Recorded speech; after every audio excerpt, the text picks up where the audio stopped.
In the 1970s, Steven Seagal decided to move to Japan to study the martial art of Aikido. He later became one of the first foreigners to successfully open an Aikido dojo in the land of the rising sun. His title as a master of Aikido is a testament to his dedication to the martial art, which also helped shape his fighting philosophy. This philosophy focuses on redirection and control. Seagal also taught Aikido techniques to MMA fighters such as Anderson Silva.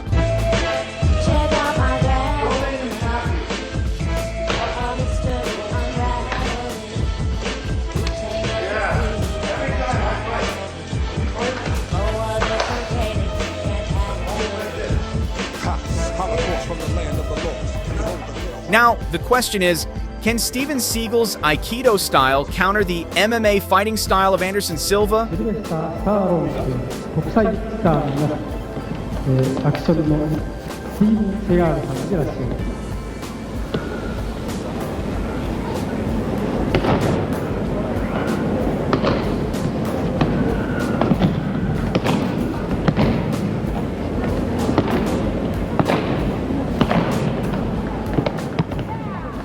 In the context of a fight between Steven Seagal and Anderson Silva, the effectiveness of Aikido would be tested against the direct and aggressive approach of MMA. The outcome would heavily depend on the fighter's experience, mastery of techniques, and their ability to adapt under pressure. Although Seagal has trained for decades, his lack of competitive MMA experience could limit his ability to adapt in a fight with intense physical contact.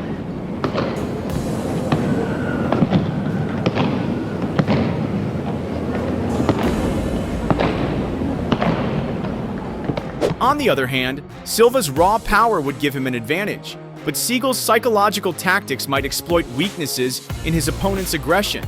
In the controlled environment of a dojo, Seagal's techniques might shine. However, in the chaos of an MMA-style fight, Silva's striking ability would likely prevail. Head kick. Oh, God, even drop. And Lehman goes. Kicked by Silva. Rich is in trouble. Anderson Silva. As a 7th degree black belt in Aikido, Seagal's fighting style emphasizes redirecting his opponent's energy and using their momentum against them.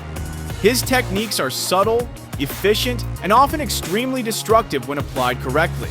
Although Aikido is more defensive, its techniques are designed to neutralize an opponent quickly, regardless of their size or strength.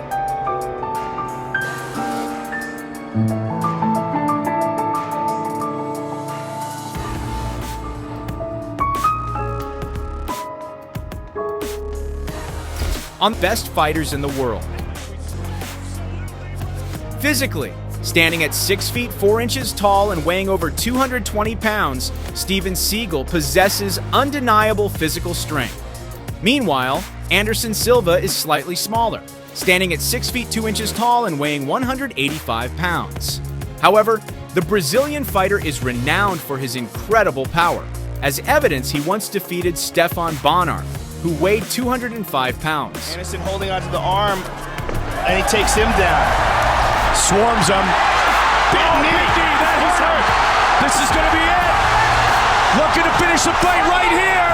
Wow. Anderson Silva defeats Stefan Bonnar. He is the first. Although we have never seen a fight between Steven Seagal and Anderson Silva actually take place, this is an interesting clash of philosophies.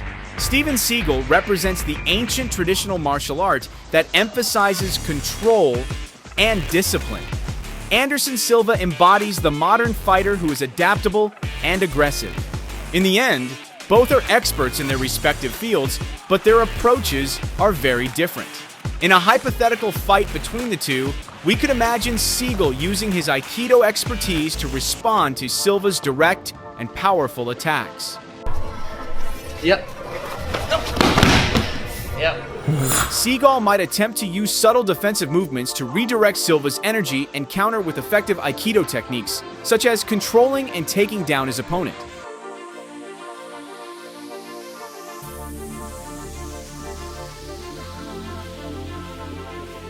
However, it's important to remember that Aikido techniques often require specific conditions to succeed. such as an opponent attacking in a predictable manner. In a mixed martial arts fight, attacks can come from various directions with speed and intensity that are difficult to predict, which may make some Aikido techniques hard to apply.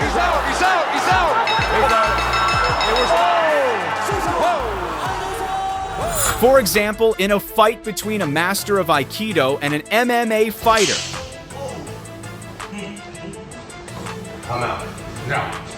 throughout the match, the Aikido master only attempts to evade the MMA fighter's powerful attacks and never once launches an attack himself. The MMA fighter teaches him a valuable lesson with a hard throw to the floor, causing the Aikido master significant pain.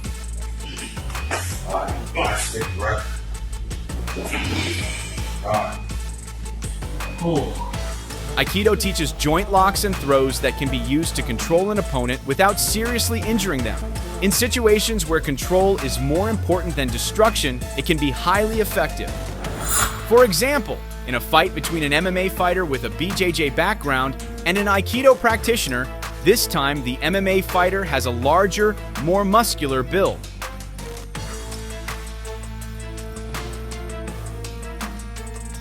The two engage in a clinch position for a very long time, before the MMA fighter finally manages to take down the Aikido master with his incredible strength.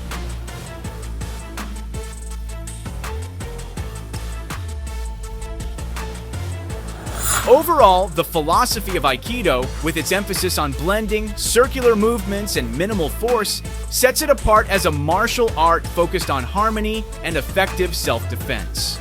Rather than responding to force with force, Aikido practitioners neutralize attacks by redirecting their opponent's momentum. Seagal emphasizes staying calm under pressure, using the opponent's aggression to create openings for counter-attacks.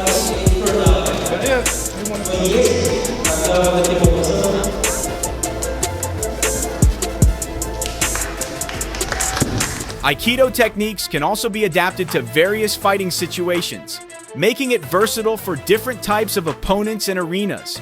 For example, in a fight between a one-armed Aikido master and a professional MMA fighter.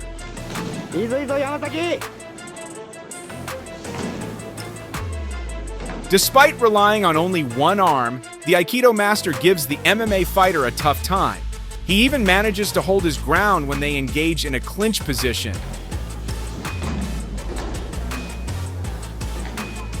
In fact, he successfully takes the MMA fighter down to the floor.